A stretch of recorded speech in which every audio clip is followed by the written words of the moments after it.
আপনার পরিচয়টা বলেন। ওয়ালাইকুম আসসালাম রহমতুল্লাহ। আমি ফিরিঙ্গিবাজার ওয়ার্ড বিএনপির সিনিয়র যুগ্ম আহ্বায়ক, আলকরণ 1 নম্বর গল্লি, স্থানীয় বাসিন্দা। আমি দীর্ঘ 1989 সাল থেকে বিএনপির রাজনীতির সাথে স্বয়ংক্রিয়ভাবে ওতপ্রোতভাবে জড়িত। বিগত 17 বছরে ফ্যাসিস্ট সরকার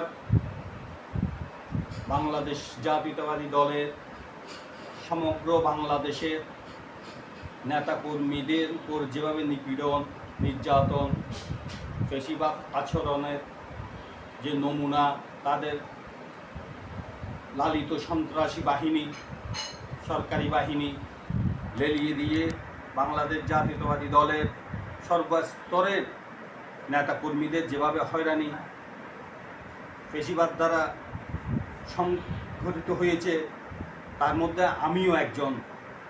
আমরা ফ্যাসিবাদের দ্বারা আক্রান্ত হয়েছি, ফ্যাসিবাদের নির্যাতনের শিকার হয়েছি, হামলার শিকার হয়েছি। আমার মতো তৃণমূলের এমন কোনো নেতাকর্মী নাই যাদেরকে মামলা দিয়ে হয়রানি করা হয় নাই, যাদেরকে কারাগারের অন্ধপ্রকোষ্ঠে নিক্ষেপ করে নির্যাতন করা হয় নাই, যাদেরকে গুম করা হয় নাই, যাদেরকে গুম করে হত্যা করা হয় নাই। এমন অনেক মায়ের বুক এখনও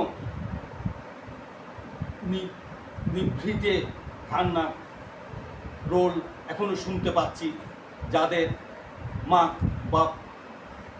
মা থেকে তার সন্তানকে কেড়ে নিয়েছে, স্ত্রী থেকে তার স্বামীকে কেড়ে নিয়েছে। এরকম অনেক ভাই থেকে, বোন থেকে তার ভাইকে কেড়ে নিয়েছে, বোনকে গুম করা হয়েছে। এরকম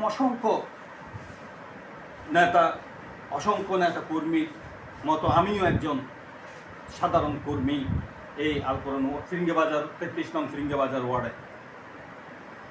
কাজেই এখানে আমরা আগামী জাতীয় সংসদ নির্বাচনে আমাদের যে ভূমিকা, আমরা যারা ফ্যাসিস্টের নির্যাতন নিপীড়নের শিকার হয়েছি, আমাদের 17 বছর আমরা মনের মধ্যে লালিত করেছিলাম যে আমরা যদি নির্বাচনে ভোট দিতে পারি, তাহলে এই ফ্যাসিস্টের বিরুদ্ধে, ফ্যাসিস্ট যে আমাদের উপরে নির্যাতন নিপীড়ন চালিয়েছে, সারা বাংলাদেশের মানুষের উপর নির্যাতন নিপীড়ন চালিয়েছিল, সারা বাংলাদেশে তখন একটা 17 বছরে, গত 17 বছরে একটা প্রেক্ষাপট ছিল, সেটা ছিল বাংলাদেশ আওয়ামী লীগ। একদিকে সমগ্র বাংলাদেশের মানুষ তথা সমগ্র বাংলাদেশের রাজনৈতিক দল, সামাজিক সংগঠন, রাজনৈতিক সংগঠন, সাংস্কৃতিক সংগঠন, সবাই বাংলাদেশ আওয়ামী লীগ একদিকে, অন্য সব কিছু একদিকে। কাজেই আমরা সেদিন শপথ নিয়েছিলাম, বাংলাদেশের সমগ্র জনগণ এই নির্বাচনে, আমরা যদি এই বাংলাদেশে যদি একটা সুস্থ নির্বাচন হয়, যে নির্বাচনগুলোতে আমরা রাতের ভোট, দিনের ভোট রাতে হয়েছিল, সে নির্বাচনগুলোতে বাংলাদেশের জনগণ অংশগ্রহণ করতে পারে নাই। আমরা সেদিন শপথ নিয়েছিলাম, আমরা যদি নির্বাচন আসে, তখন আমরা আওয়ামী ফ্যাসিস্টের বিরুদ্ধে এমন নির্বাচনের এমন ব্লাড বিপ্লব সংগঠিত করব, বাংলাদেশে এমন একটা সরকার প্রতিষ্ঠিত হবে, বাংলাদেশের জনগণের সরকার, সমগ্র বাংলাদেশের জনগণ যাতে এই সরকারকে পছন্দ করে।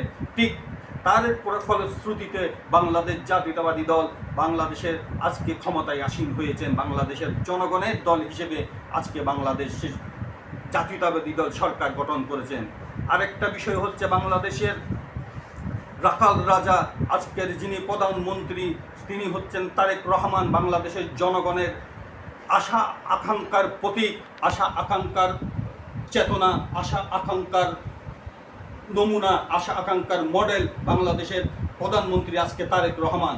যে তারেক রহমানকে তারা ঘোষণা করেছিল, যে তারেক রহমানকে তারা বাংলাদেশ থেকে তাড়ানোর জন্য, বাংলাদেশ থেকে বাংলাদেশে যাতে আসতে না পারে, ফেরারি হিসাবে যারা ঘোষণা করেছিল, তারা আজকে বাংলাদেশের এই যে তারেক রহমান আজকে বাংলাদেশের প্রধানমন্ত্রী। আজকে বাংলাদেশের সমগ্র মানুষ যখন তারেক রহমান ওই 300 ফিটের ওখানে দাঁড়িয়ে বলেছিল হ্যালো বাংলাদেশ, তখন বাংলাদেশের সহস্র জনতা তখন হাত নেড়ে তারেক রহমানকে অভিবাদন জানিয়েছিল। তখন বাংলাদেশের মানুষ জানিয়ে দিয়েছিল নেতা হতে পদবি লাগে না, নেতা হতে হয় মানুষের হৃদয় স্পন্দনে। প্রিয় ভাইরা আমার, আজকে আমি একটা ফিরিঙ্গিবাজার ওয়ার্ড নিয়ে একটা কথা বলতে চাই।